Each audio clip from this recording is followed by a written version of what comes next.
The following podcast is a mass media production.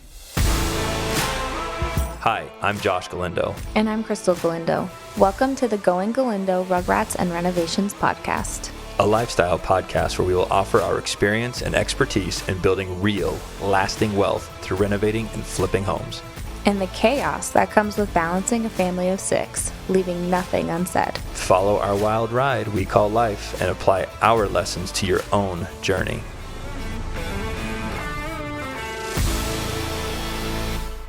All right.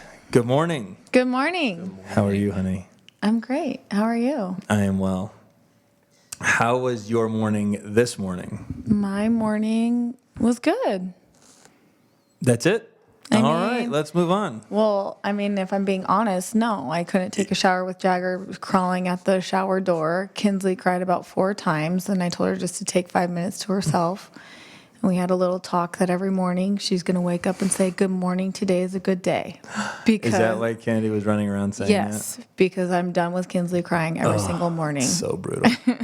Jagger, I felt like he cried from the second he got up. He did. Yeah, Yeah. that was rough too. Yeah, I was like, oh my gosh, why are they so loud? I know. That's why I said I'm leaving. I'm never coming back. I'll see you. Bye. And I said, you can come back, just don't bring them. Okay. So that was a nice parenting move to set their minds right first thing in the morning. I'm hoping that it works, because if it does, it'll make my day good. Did Kinsley run around saying it? No. I just heard Kennedy saying it. Yeah. And then Kinsley was like, "No, I was supposed to say it." And then she was even more pissed. Yeah. Oh, that's funny.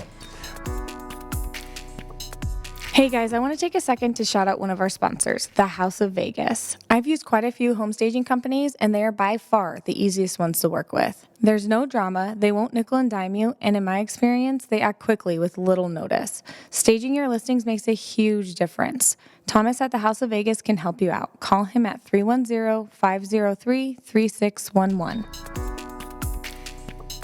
Well, let's see. So today we've got, I'm going to... Our first guest. Our first guest. I'm pretty excited. I am too. And I think something that we can relate with right away, a little sneak tip on him, is that he has 4 children as well. So he's a part of that really cool club of having 4 kids. I'm excited. But his are all girls. So without, what is the term, further ado? Yeah, without further ado. I would like to introduce Ronnie Withaeger. Did I say that right? Withaeger. Withaeger. Ronnie Ronnie Withaeger. Ronnie, will you take a moment and give a little background? yeah, a little background. Tell them about your company, where you're at, what you do, how long you've been doing it. Cool. And whatever you feel like talking about. This is a super easy, candid experience. So Yeah. fire away. Well, before I get into some of that, I can definitely relate to some of the conversation you guys had Well, up this front morning? here. Is that how your morning went too? Yeah. Our mornings are very similar to that. He's got 4 Kinsleys. Yeah. Yeah, I got 4 girls, 8, 6, 4, and 1. Okay, I was going to ask the ages. So, Yeah. yeah, right along the same as us. Yep, those conversations are really regular in our household. But it's good to be with you guys. I'm a CPA. I've been in Vegas most of my life, about 30 years, and I ended up going to Western High School here in the Valley and went to UNLV for school. Took a little bit of time out, went on a church mission to Virginia. And but I've been in Vegas. This is where my home is and where we're building our family.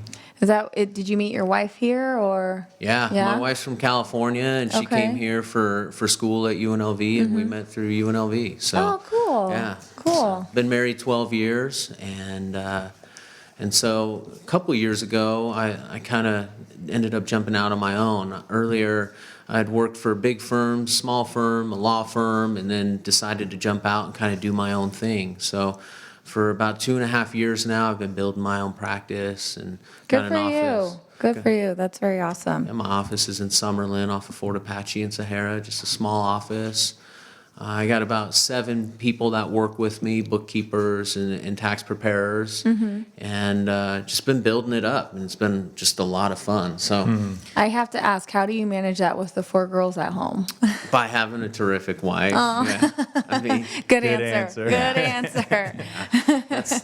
that's the key. She stays home and takes care of business and Allows you to work. allows me to get the work done. And then, more flexible times like right now, for example, where we don't have a lot of deadlines, then I can be home a little bit more and pitching in and helping out and that sort of thing. So she's got a couple times a year where it gets a little bit rough for her with these tax seasons and stuff like that. But When you're can hammering imagine. down at the office, is that what you mean? yeah, Yeah. Yeah. Probably sleeping there.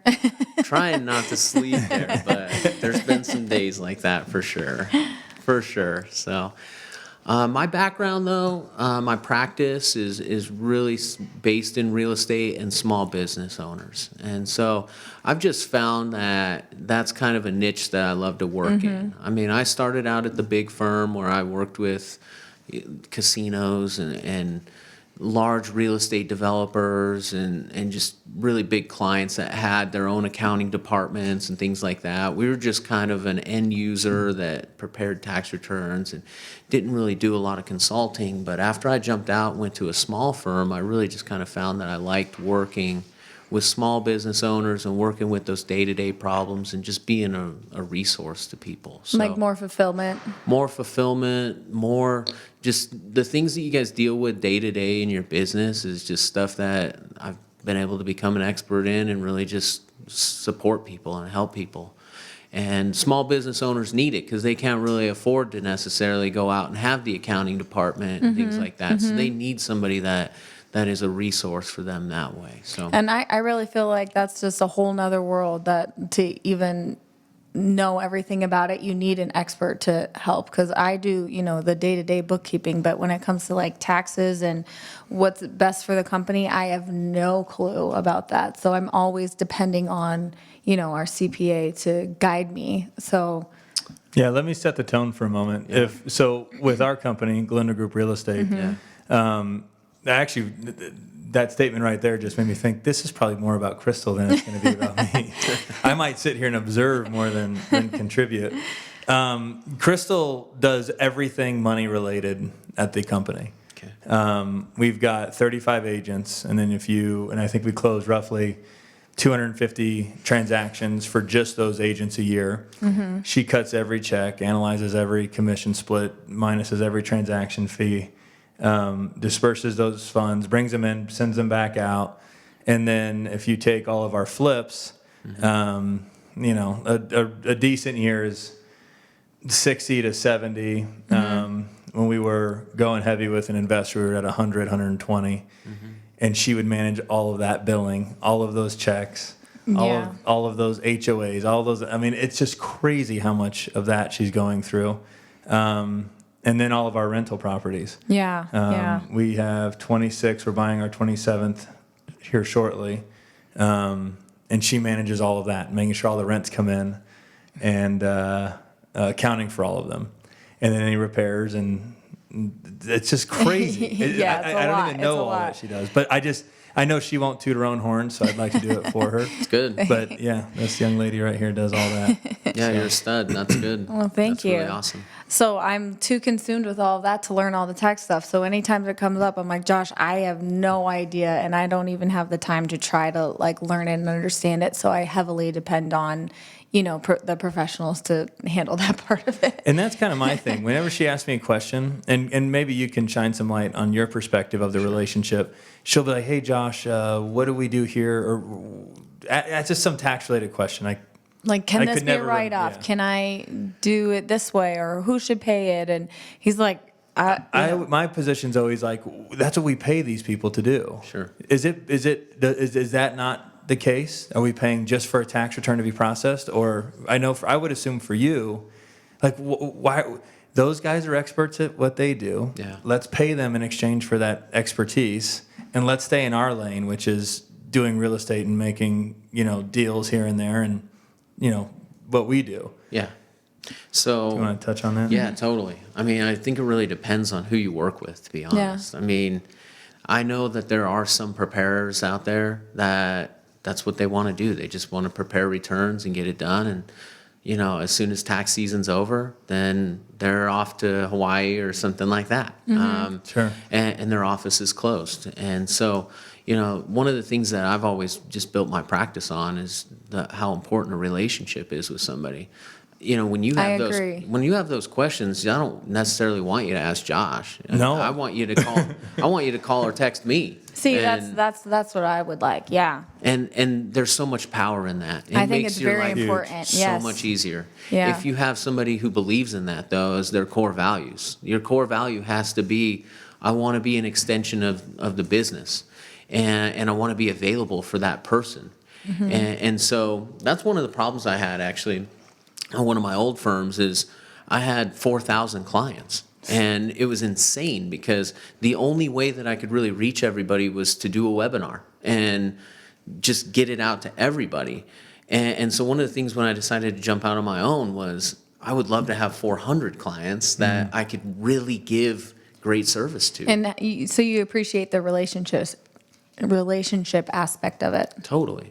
You have to have it. You have to have it if you really want to take advantage of everything. If you don't want to take advantage of all the benefits or you want to make mistakes, then, you can work with somebody that's kind of what I'll call is kind of a part-timer, But, I have a client that felt comfortable enough to text me on Christmas last year. I think that was going a little too far. I won't do that. I won't do that. But that comfort was there. Sure. And Sure. that's what you want. You want to have that relationship. And even to build upon that, I mean, we've talked about our families and things like that already. I know things about all my clients' families.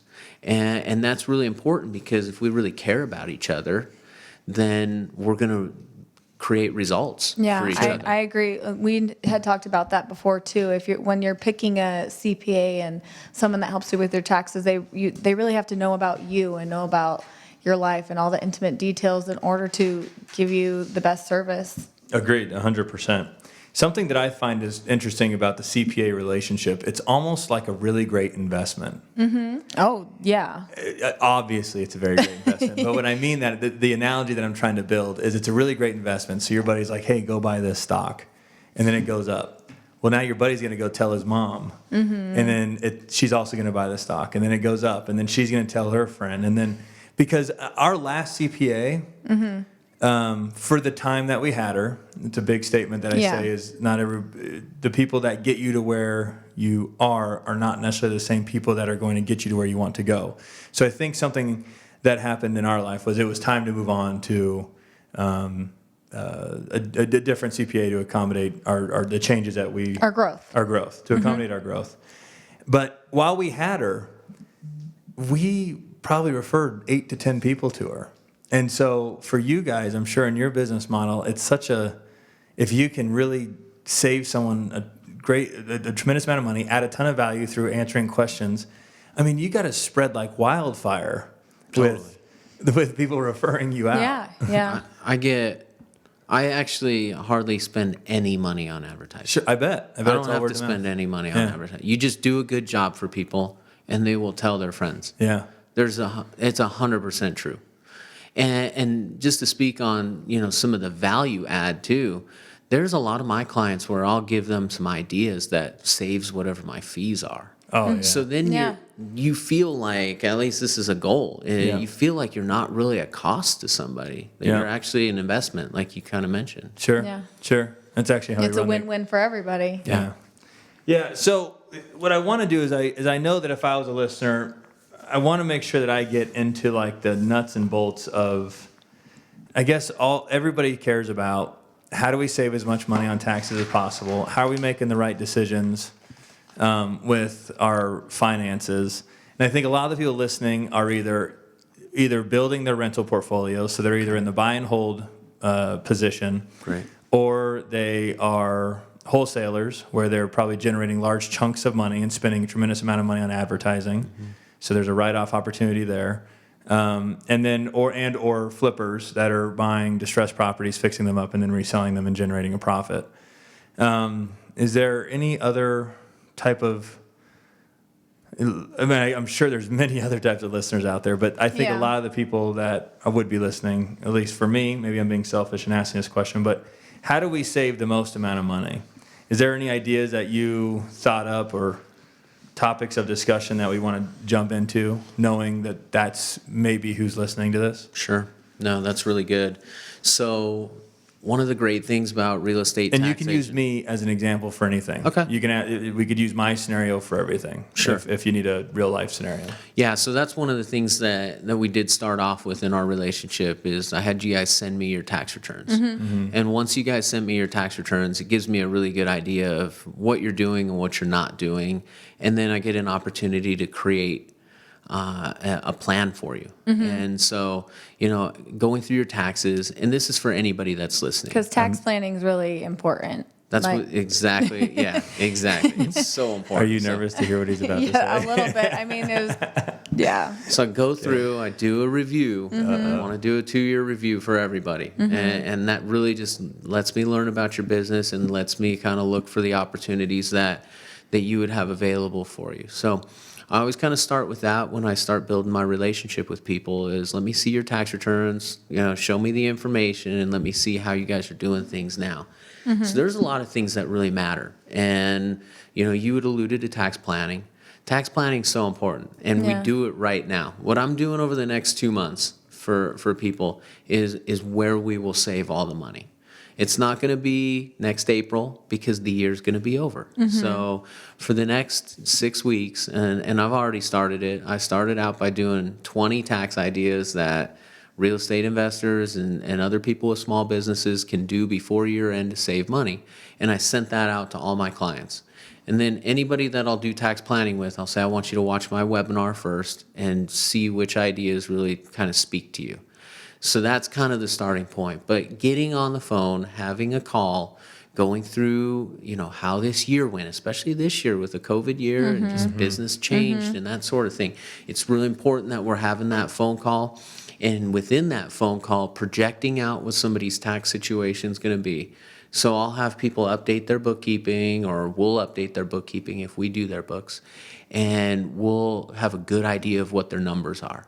Once we kind of know what their numbers are, then we sit down and we say, okay, what do we want to kind of do? If we need to reduce your tax liability because you're in a high tax bracket, then we're going to do that. If you're in a low tax bracket and maybe you have traditional IRA money out there that maybe we want to convert over to a Roth, maybe we'll do something like that. So there's different levels of things that we can do. And really everybody's situation's a lot different. So that's kind of the starting point, and just really kind of emphasizing having those conversations right now rather than later is a great starting point. Do you touch every tax return for your clients? Yes. Because I think that's a huge win for them, because not every CPA does that. No. It's And- usually filtered through their employees. So. True. So I have tax preparers who will help me with preparation, but I've always believed in kind of a top-down approach where I manage all the relationships and the conversations and the planning, the high-level things. I have people who will do some of the data entry stuff, but before it would ever go to the client, it always comes to me. So I will always put my review and my stamp off on everything that I send out. And to some accounting practices, that kind of is a little bit of a weakness, because then how do you really scale your business even more? Sure. So, Right. there is a side of me that's like, hey, at some point I'm going to have to address that. Yeah. But also at the same time, right now, I just want I want my name to be solid, and I don't want You're building your reputation. I want my Yeah. reputation to be really good, and I know that it all needs to go through me. So you'll always get 2 sets of eyes, and I'll always be the final review. Nice. So I think that's a great question. very valuable. Yeah, it's a great question and good answer.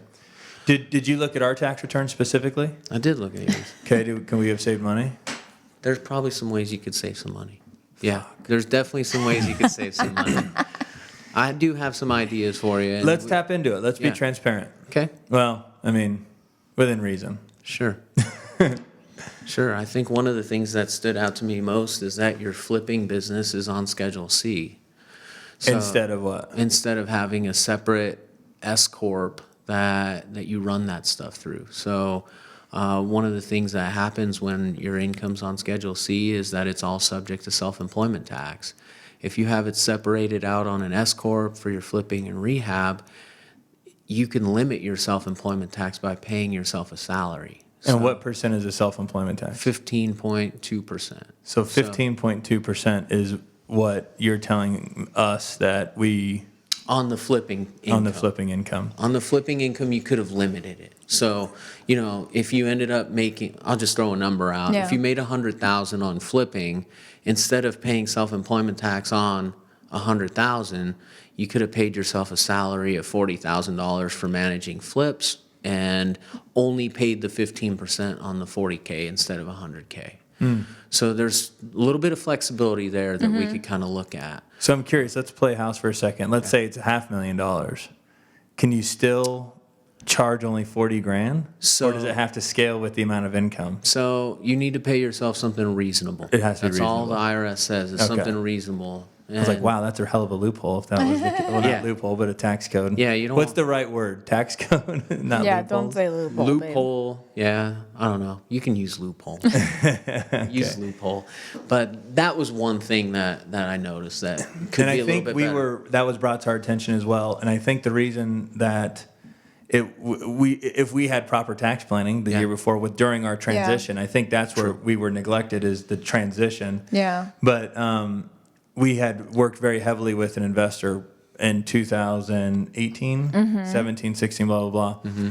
So we never had any reason to make that entity an S corp because it Right. really didn't generate a It tremendous was just amount for of our profit. rentals. It Yeah. wasn't for flipping properties. Is there any value in the rental part in that? Well, does the S corp still benefit there's no. So educate no. me there. Yeah, so you wouldn't want to put you don't really ever want to own, buy and hold properties in an S corp. There's a Okay. lot of reasons for that, but Can you name a few?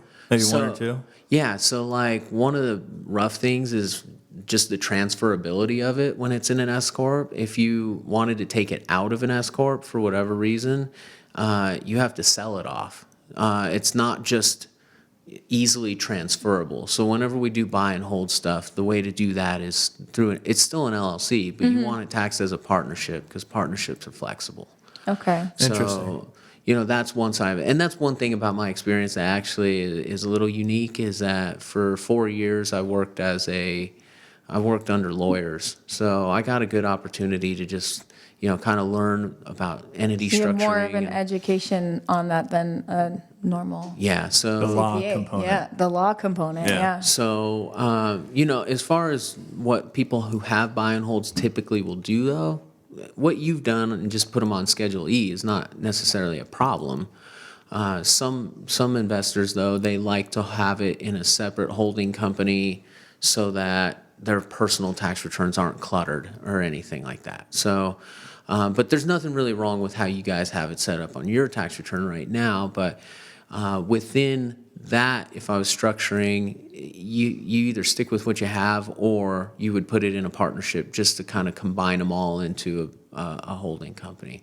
What I will say just on the flipping piece, though, is you don't necessarily want to be on Schedule C just because it increases your audit risk, too. And in a flipping Okay. company, you don't want to get audited, right? I mean, nobody wants to get audited. No. But you're 10 times more likely to be audited when you're on Schedule C. So anybody that I have who has something substantive that they're putting on Schedule C, I always get them out of that, for sure. So would you be, to understand your firm, because I think Krystal and I have highly considering we hadn't built a real relationship with our new guy, and then we met you, moving our I mean, I feel like our accounts over to you. What is the term? Our whatever, our taxes. portfolio. Yeah. Or, So are you able to build these entities and create these entities? And we just come to you, say, do this, this, this, and this. We write a check and go back to work? Yeah, so if you want, what I do is pretty much everything except the legal documents. So I could move. I'm not going to set you up with like a partnership agreement or an operating agreement. We'd get lawyers that would do something like that. But as far as setting up with the Secretary of State, business license, getting an EIN, all that kind of stuff, I can do that kind of stuff. Great. Yeah. Great. That's good. Yeah. That's awesome. I know. I feel like I would need to make an appointment right now for tax planning. I know. We need to get in right now. Let's do it. This is the time. This is definitely the time to do it. All right, it's time to talk about our podcast sponsor, Southwestern Custom Construction. I've been in real estate for a while now, and I've dealt with a lot of shitty contractors. You know you found a good contractor when they show up on time, get your bid done quickly, and do a great job without the constant nagging and hassle. I've been working with Nick Marietta for a while now, and he comes highly recommended. If you need a contractor, get in touch with Nick at Southwestern Custom Construction. His phone number is 480-235-8148. So we talked about flipping. We talked about buy and hold. Let me ask you this. So something I know that I guess the formula of investing isn't necessarily the one that I'm using, which is owning the properties without any debt. But I have personal reasons why I do that because I've got young kids and I want to make sure that I don't ever over leverage myself. Good. And when the kids are all grown up, I'm going to go ape shit and borrow everything I can. But until then, I'm going to play it modestly. Yeah. But so we sat down with my last CPA and he said, he's like, wow, this is a really interesting portfolio because there's so many that aren't that have no debt on them. Correct. And I don't think I could get the question answered that I had. And I'm like, well, then would it benefit me to go and pull, let's just play hypothetical, say that I could even get this many loans, 50% on everything. In my mind, and I want you to correct me, wouldn't that, so it allows me to go and buy, let's say I own 20 properties, I pull on 10, I go buy 10 more, and I own a total of 30 properties, 20 of them are leveraged. Yeah. All it does is it just reduces Your tax tax liability, but I have new income is it really, why do I go borrow more money? To me, it doesn't make any sense. It would only be to just acquire more properties. It's the exact, That's the only thing it boils down to. I knew it. That's what I thought. But I'm like, why is this guy telling me that? Because to me, if I'm going to own one property and it pays me $1,200 a month, Yep. I'm okay with that headache. I'll come to your house and fix your toilet for $1,200 a month. Yeah. If I borrow 80% loan to value and my payment's $1,000, my rent's $1,200, I don't want to come to your house and fix your toilet to make $200 a month. And so to me, it doesn't, Right, that's why I'm not real excited about having tons of headaches. I'd rather have a consolidated amount of headaches and generate the same money. So it's literally just to be able to buy more property. That would be it, because really what you're doing, when you go get a loan, now you're just paying interest. Mm-hmm. So you're spending money to get more properties. Now, I can see a scenario where somebody might say, but yeah, this will build your net worth, though. Sure, there's an argument there. If you have more properties, if they go up. Yeah, exactly. I get it. If you have 30 properties instead of 20 and somebody else is paying off the mortgages, long term, you're basically trading some net worth for safety, right? And I kind of like that, though. I think I kind of vibe with you guys on that a little bit, just because I don't like debt either. And I think when I looked at your guys' return, I thought you guys were really smart to have properties that weren't leveraged. And you guys know the business and all that sort of. You could take your 25, 30 rental properties and bring it to 50 if you wanted to go get a lot of debt. But, you want to keep that security and stay out of debt. And you just don't know what's going to happen with the economy. You never know. Why risk yourself? Right. Why risk it? If you're comfortable and you're making what you need or want to make, then to me, staying out of debt and just building that net worth is really, really smart, because then you don't put yourself at risk. Yeah. I do have other clients, though, that are really just like what you'll be 20 years from now. and they're like, I'm borrow everything I can. And if it all goes to heck, then, I'll live with that. But for now, I see what your situation is. I'm the same way. Yeah, and I have no judgment on the other model. I think those guys deserve a lot of credit because they're able to. For me, I produce best when Knowing my you're life safe. is safe and simple. Good. I remember back 2003, 4, 5, 6, 7, 8, when I had a ton of debt. Yeah. And to make these payments was debilitating. It was paralyzing every day. Cause I was always thinking about him, about him. So that's why I give those guys credit. If you can operate and continue to produce income and generate income and be productive and so forth and have all this other shit moving behind the scenes, those guys are rock stars. It's not me. For you, I feel like it handicaps you. You kind of The best thing that's ever happened was when I looked at Krystal, I said, I'm not making another payment on this house in 2011-ish, 2010, 11. And then from that day forward, I never paid another bill. Good. Literally, Krystal pays every bill. Yeah. So it keeps my brain free. Yeah. I don't ever think about, paying like bills. You never feel it. I never feel it. So I can always produce. It's Yeah. important to know what your DNA is in business Yeah. too. There you go. I mean, yeah, it's really important to know that, and there's some people that I have to help understand that. But if you've already got that nailed down, that's great. That's really great. I got you. Thanks, Bill.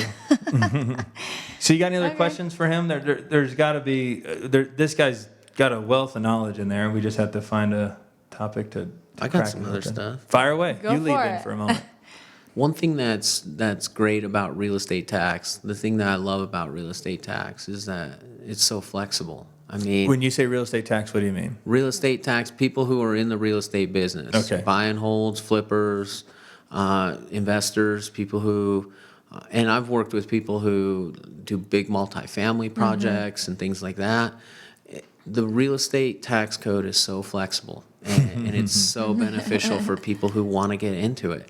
And so, you hear stuff about how real estate investors don't pay any tax, and how's that possible? And there's some interesting things that people really should be educating themselves on, and really kind of understanding how they work. And so, something like for buy and hold, if you've got depreciation, you have to take depreciation on your rental properties. You have a good opportunity with depreciation because even within those rules, there's flexibility. This year, I helped 4 clients save at least $100,000 in tax because of something called a cost segregation. That they bought commercial properties, and which are normally depreciable over 39 years, and we went through and sent a team of engineers through, stripped down everything that's in that building and broke it down between 5-year assets, 7-year asset, 15-year assets, and then the 39-year asset. We're able to strip off a couple $100,000 worth of depreciable expenses that you could take right now. Crazy. And so I have several clients that we saved a couple $100,000 on. Wow. I have one that we're working on right now who just spent $4 million on his business in Seattle, and he's going to get he won't pay any tax next year. No tax next year because of the deductions that we're going to be able to generate from it. So you got depreciation expense that really, really helps people out. So let me pick that for a limit. So with some education and some guidance from you, if I went and found $1 million building, let's call it a $2 million building. Yeah. I put down, let's say I borrow 80%, which I'm sure I couldn't get 80%, but let's just do that for easy math. $2 million, it'd be $400,000 down. So I'd owe $1.6 million. You go in, you do the cost segregation. Is that the term? Yep. And assuming I make $1 million that year, Yep. because I have to have income still, right, to offset that depreciation. You'd want to have income if you were going to do it. Stop me. Okay, Yeah. you want to have income. Yeah, okay. you wouldn't do it if you didn't have income. You couldn't just pull that out of the system. You got to have income to offset the You'd the want to tax. have income to do it. Yeah. Okay. And then you just so now you're into that building for $300,000. Well, what would In a sense. you're not going to get all of it. Okay, what would happen with the 1.6 is some of it would be allocated to land, some of it would be allocated to building, and then some of it would be the other stuff. So of the 1.6, let's say 400,000 of it was land, and then let's just say 800,000 of it was building, and then 400,000 of it was improvement type stuff that they were able to put 5, 7, or 15-year treatment on. You would get like a $400,000 deduction, and that would be a straight deduction. And the deduction equates into saving the $100,000. Yeah, so if you're in a 30% tax bracket, then on that 400,000, you save 120,000 in tax. My goodness. Yeah. Babe, is that like all I can relate this to is like hearing all that stuff about Trump's tax return. Not that I think that it matters, but if he's in real estate, that's probably. My thought with the Trump tax return is that if he was doing something illegal, he would be in jail. Oh, he would be caught. It's all exposed, right? He's a celebrity. You don't think Yeah. the IRS wants to make an example of one big person rather than 50 little guys? They'd Yeah. love to put Trump They'd away. love to. They'd love to. They can't is No. the problem. No. Because he's he probably doing did things stuff like that. Because he's doing the right stuff. So nobody's really seen his returns. Yeah, and not so that it's they really should be hard able to say. see it, but- Right. But as a CPA, I kind of have an I would think if he was going to reduce his tax liability, these would be the ways that he would do it. And a cost segregation could easily be one of those things. Yeah. And with the amount of buildings and how big those buildings are, Yeah. it's got to be huge. But Yeah. what more than likely ended up happening with Trump is he made a ton of money off The Apprentice in the early 2000s to the mid 2000s. In 2009, just like everybody else, he got thrashed, just like everybody else. And in the stimulus package that Obama ended up passing, he allowed you to take back losses that you had in 2009, 10, 11, and 12 and carry those back 5 years instead of 2 years. I understand that. Will you explain that a little slower and in better detail and maybe Sure. use a number for an analogy? Yeah, so let's say President Trump ended up making $300 million in 2006, 5 and 6 Okay. from The Apprentice. And then let's say in 2009, the economy, and 10, the economy was horrible, and he lost, let's just say, $100 million, just for round numbers. So what you're allowed to do is you are allowed to take your $100 million loss, bring it back to 2005, and offset your $100 million in income, $300 million. or $300 million in income. You can offset that, and then the government would refund you the taxes that you had paid back in 2005. Very well said. Okay. Thank you. Got it. So- that makes sense. And then again, you could do the same thing in 10. If you lost money in 10, then you could carry it back. Now, if he carried back everything and still had some losses left over, let's say in 9, 10, 11, and 12, he lost more than he made in 5 and 6, he could carry those losses forward into future years. 20 years, you're allowed to go. So You can go 20 years you can and go 20 years with losses. Okay? forward? Forward. Okay? That's crazy. And actually, the Tax Cuts and Job Act that they just passed lets you carry them forward indefinitely now. So you carry them forward till you actually lose them, or till you use Until them. you use them all Yeah. up. So that's what most likely ended up happening. It's utilizing his net operating losses from, the recession or whatever. And the real estate investors get hit the worst on these types of things. We Yeah, know this. yeah. Yeah. We know this. So That that's was really one thing. good. That's I know. one That was thing. really good. Yeah, that's one thing that ended up happening with his returns. for sure. Let's shrink this down to Josh Galindo and Krystal Galindo and Okay. anybody listening. Yeah. So let's just use $100,000 for easy math. $100,000.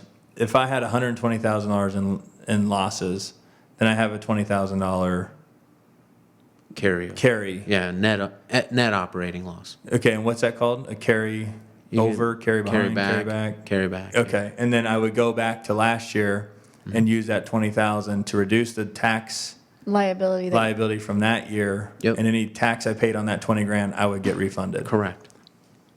But I have to have I have to have You have to lost lost. more than not just losses. I have to be you just said it, net. You have to have a net loss. So Net Yeah. loss. all income considered. Does that ever? There's obviously ways to work that. Would it ever be beneficial? I mean, yeah, it could be if you were in like a 35% tax bracket last year and you have a chance to carry some of it back, then it's worth it. Sometimes people are like, you know what, I'll just carry them forward to the future though, and not Yeah. worry Because you about can always going use back. them when you choose to. Is that why you would carry to the Correct. forward? So like if you said, if you're like, hey, we generated a loss this year, COVID year wasn't a good year, but next year we're going to be right back on track, then it's like, well, just carry them forward. But if you were, 37 or 35% tax in 2018 or 19, but then you were going to be in like a 24% bracket in 2021, then you'd want to carry them back Carry it instead back of because carrying you're in a them different forward. tax bracket. Okay. that So makes I'm sense. sitting here trying to think what I've learned on my tax journey.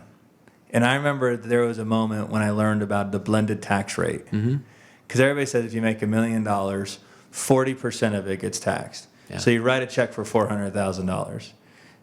But it doesn't really work that way. No, it's a progressive system. Will you just? That's what I'm saying. There's going to be people listening that have no clue about taxes, Sure. and then there's people that have an understanding, and those people may be able to understand and vibe with the level we're discussing. But I think we should not neglect the ones that are like, let's discuss the blended tax rate. I do get that question a lot, actually. They'll say, hey, how do I manage my income so I stay in the 32% bracket instead of jumping up to the 35? And I think that is a really common misconception that says, like, if you have $200,001, all of a sudden all of your income is going to be taxed at 32%. It doesn't work like that.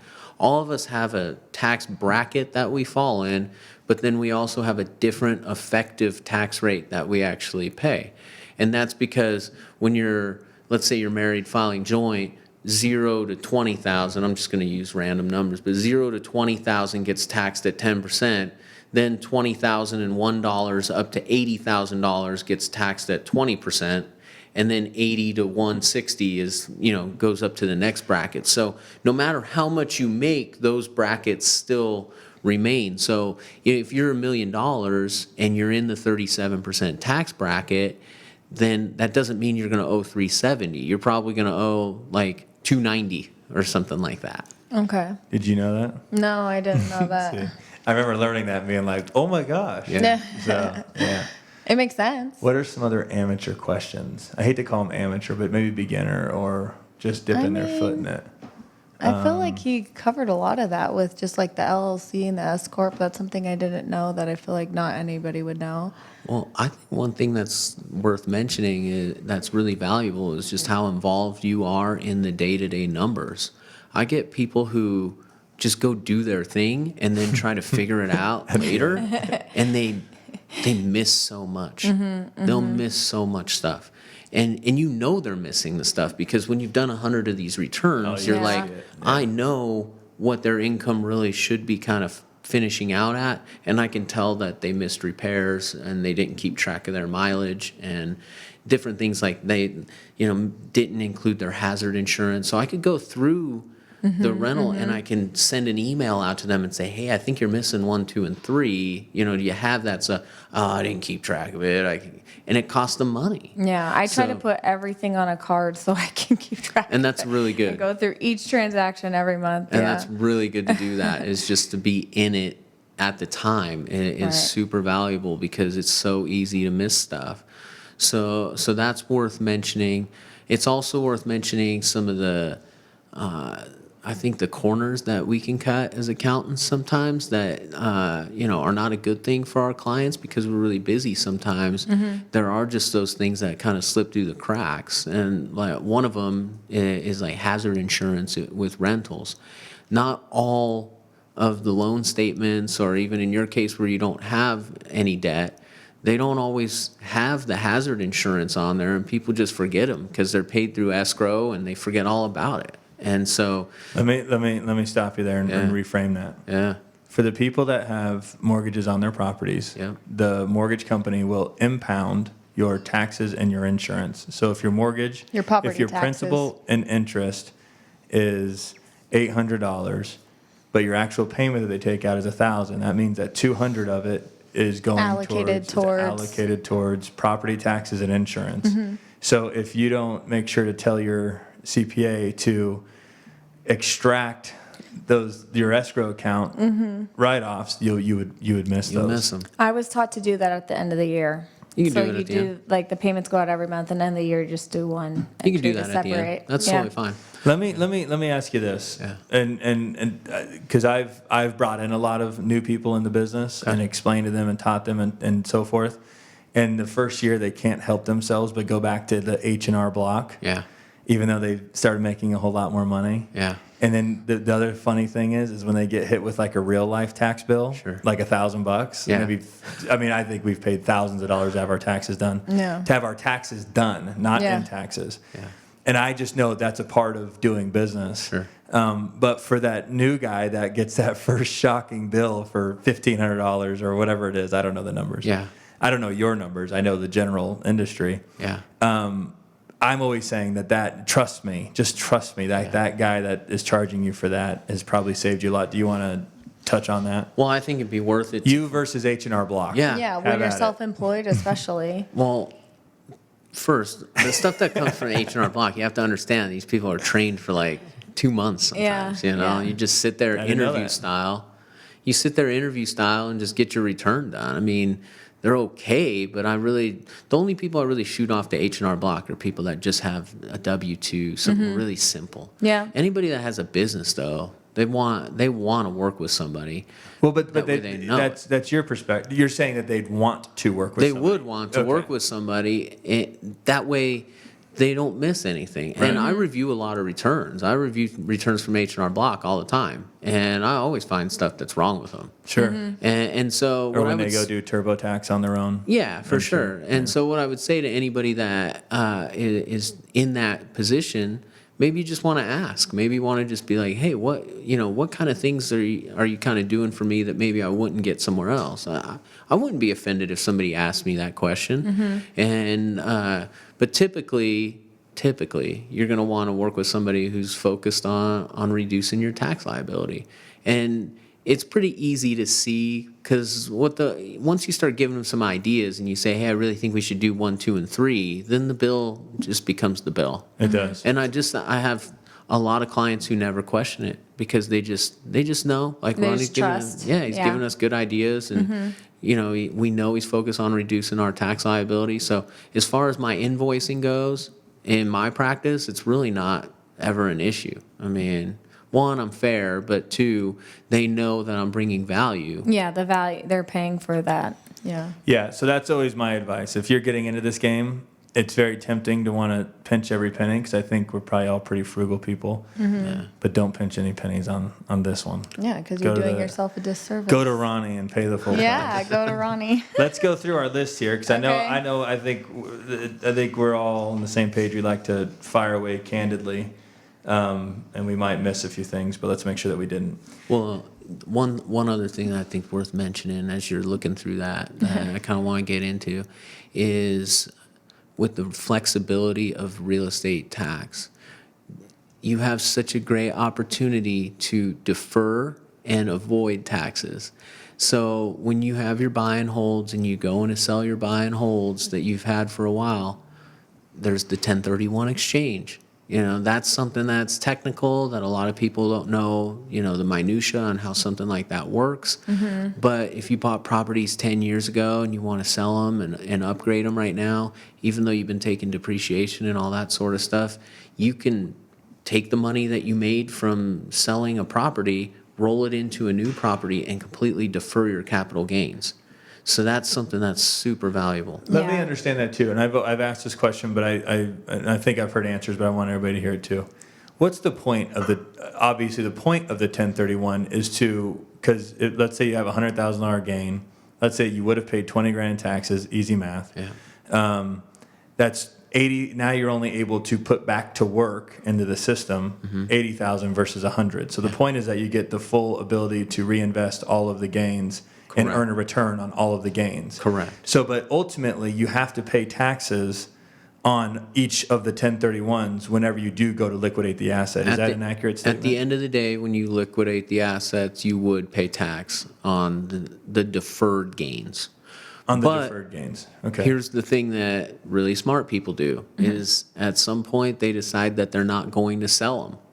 Yeah. Okay? And what happens is when you pass it on to your children, they get a stepped up basis of whatever that property's worth when they inherit it.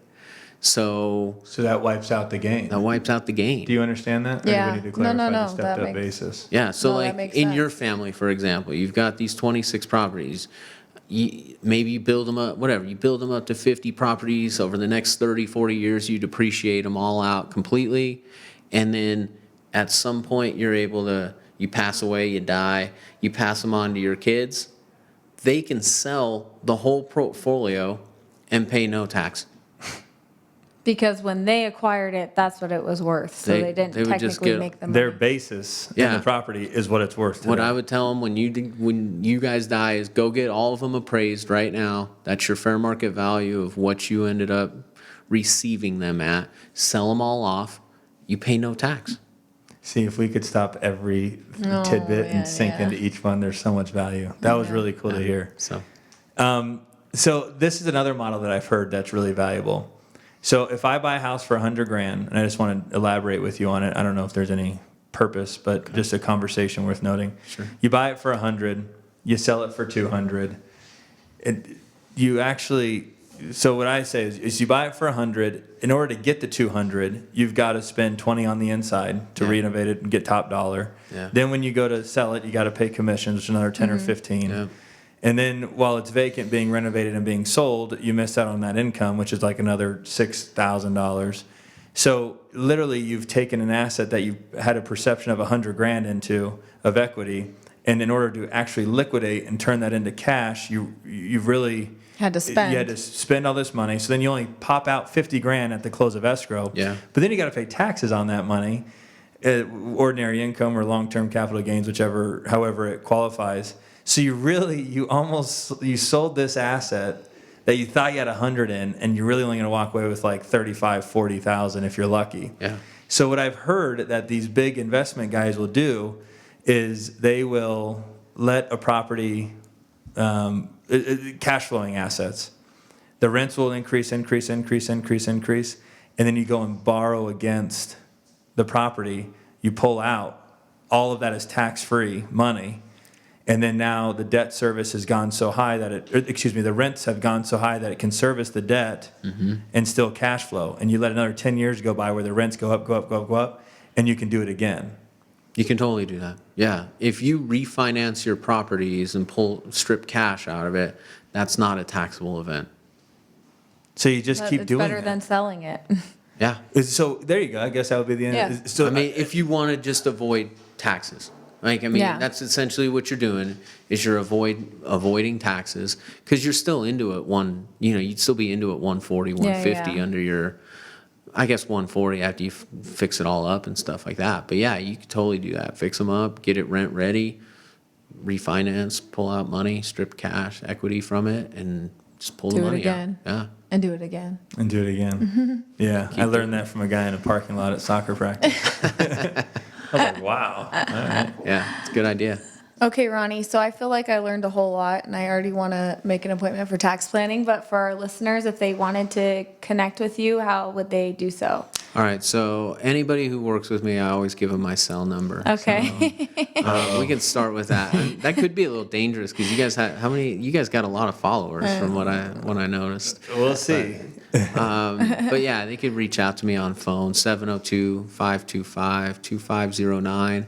Okay. One more time. 702-525-2509.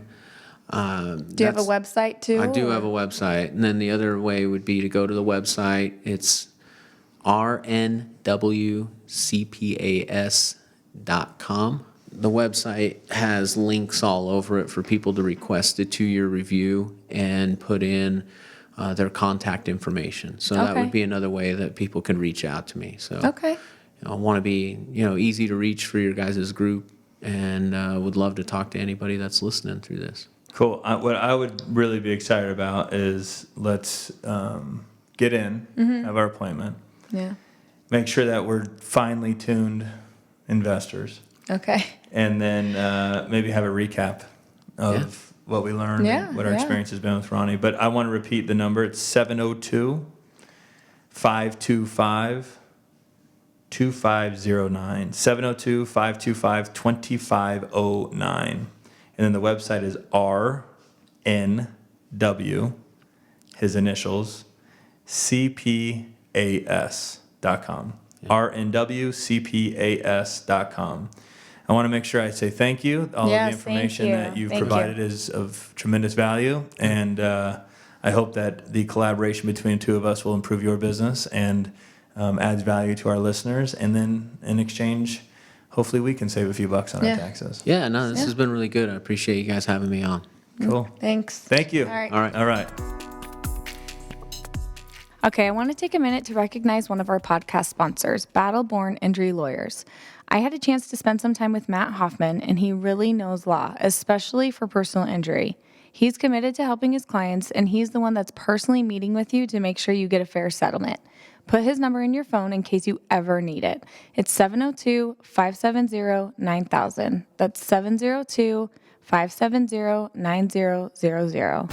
All right, guys, that's going to do it for today. Thank you so much for listening. If you enjoyed the show, please rate, subscribe, and share our podcast. You can also connect with us on social media or at galindogrouprealestate.com. Until next time, thanks again for listening.